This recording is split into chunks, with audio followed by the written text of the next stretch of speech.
Benoît Roussier, qui est à ma droite, membre du Conseil diocésain de pastoral, va nous expliquer comment est venue cette idée de proposer au diocèse cette formation Talentéo.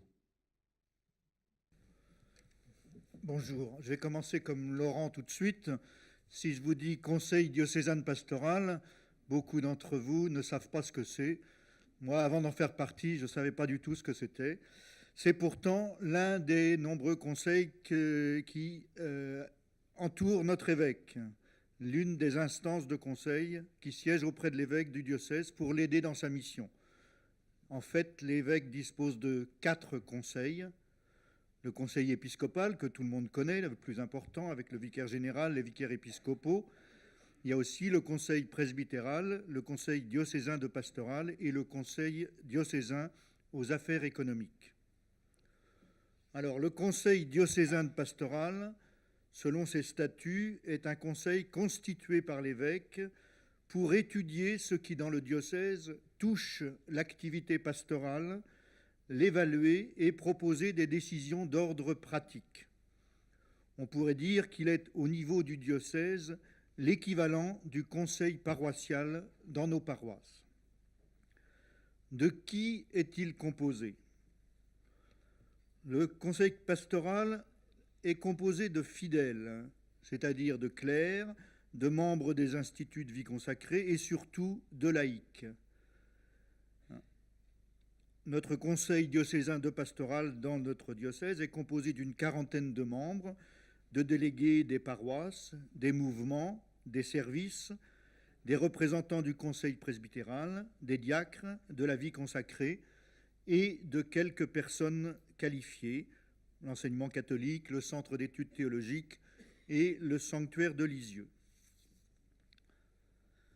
Je vais demander que les membres du conseil qui sont présents dans la salle se lèvent pour que vous puissiez un peu les repérer. Voilà, alors, tout le monde n'est pas là, mais sur une 40aine, on va bien quand même une dizaine. Il y en a peut-être dans la chapelle. Repérez-les et puis vous pourrez les interroger tout à l'heure parce que ce conseil diocésain de pastoral va être renouvelé. On vient de terminer notre mandat. Il sera renouvelé dans le mois qui vient. Alors soyez attentifs aux appels qui vont vous être faits et portez-vous candidat parce que c'est un très beau service d'Église. À l'issue de notre mandat, nous pouvons affirmer que nous avons rempli notre mission telle qu'elle est définie dans les statuts et c'est pour vous en présenter les conclusions que l'on m'a demandé d'être là aujourd'hui. Alors, qu'est-ce que nous avons fait ? Au début de notre mandat, en 2013-2014, nous sommes partis des orientations diocésaines 2015-2017 qui venaient d'être votées et nous avons travaillé à la demande du Conseil épiscopal sur le baptême des petits-enfants. Une orientation qui va d'ailleurs aboutir à des décisions dès la fin de cette année. Et de ce travail, nous nous sommes demandé comment évangéliser les parents de ces enfants dont on demande le baptême. C'est-à-dire, nous nous sommes intéressés à la génération des 25-40 ans. Ça rejoint un peu ce qu'on nous disait tout à l'heure sur les jeunes. C'est cette génération qui est la plus absente de nos communautés. Et nous avons essayé, dans un premier temps, de regarder ce qui fonctionnait dans notre diocèse, ce qui fonctionnait déjà et qui donnait quelques résultats.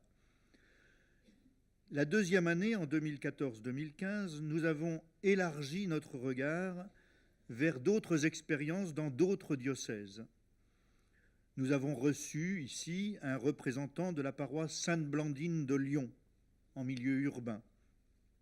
Et puis nous avons échangé par Skype avec des représentants d'une paroisse rurale de la région toulousaine. 2 paroisses déjà engagées dans un processus d'évangélisation des familles qui semble donner de bons résultats. Ces témoignages nous ont fait découvrir 2 choses. L'importance de la place des laïcs dans les équipes paroissiales et les points essentiels qui ont guidé ces processus missionnaires dans les paroisses que nous avons interrogées. Ces grands points essentiels sont au nombre de 5. Je les évoque rapidement, mais on y reviendra sûrement avec les autres intervenants tout à l'heure. Ces 5 points, c'est la dimension de la prière, la louange, l'adoration, la dimension de la vie fraternelle, la convivialité, le soutien mutuel, la dimension du service de la communauté, la nécessaire formation permanente pour grandir dans la foi et le souci missionnaire, annoncer la bonne nouvelle. Ces 5 points, l'un ne va pas sans l'autre. Ils doivent être développés à tous les plans de la vie chrétienne. Le plan personnel, dans les petits groupes, dans les équipes de partage, en paroisse, en pôle missionnaire, dans les mouvements, les services et en diocèse. Ce sont les points essentiels à mettre au cœur de toute véritable évangélisation à laquelle nous sommes tous appelés, personnellement et tous ensemble. C'est un appel à une véritable conversion pastorale, personnelle et communautaire à laquelle nous avons abouti. Alors, nous nous sommes interrogés sur la possibilité d'appliquer ces essentiels dans notre diocèse à l'occasion de la mise en place des pôles missionnaires. 3e année de notre mandat, 2015-2016, l'année dernière, nous avons écouté 2 paroisses de notre diocèse qui se sont engagées dans ce processus d'évangélisation, Lisieux et Bayeux. Nous allons entendre l'une d'elles tout à l'heure. Et nous avons proposé à notre évêque 2 orientations. La nécessaire formation de tous les acteurs en pastoral du diocèse sur ces principes, c'est ce dont Laurent nous a parlé rapidement, la formation Talentéo, et la nécessité de travailler ensemble, prêtres et laïcs. En conclusion, ce travail de 3 ans a pu être efficace parce que la plupart des membres du Conseil diocésain de pastoral ont été réguliers et ont joué le jeu, que nous avons travaillé avec méthode et à l'aide d'animateurs compétents. Nous avons été attentifs à la vie du diocèse et à ses grandes disparités locales, urbain, rural, est, ouest, mais nous avons su aussi nous ouvrir à l'extérieur et accepter les remises en cause de nos habitudes.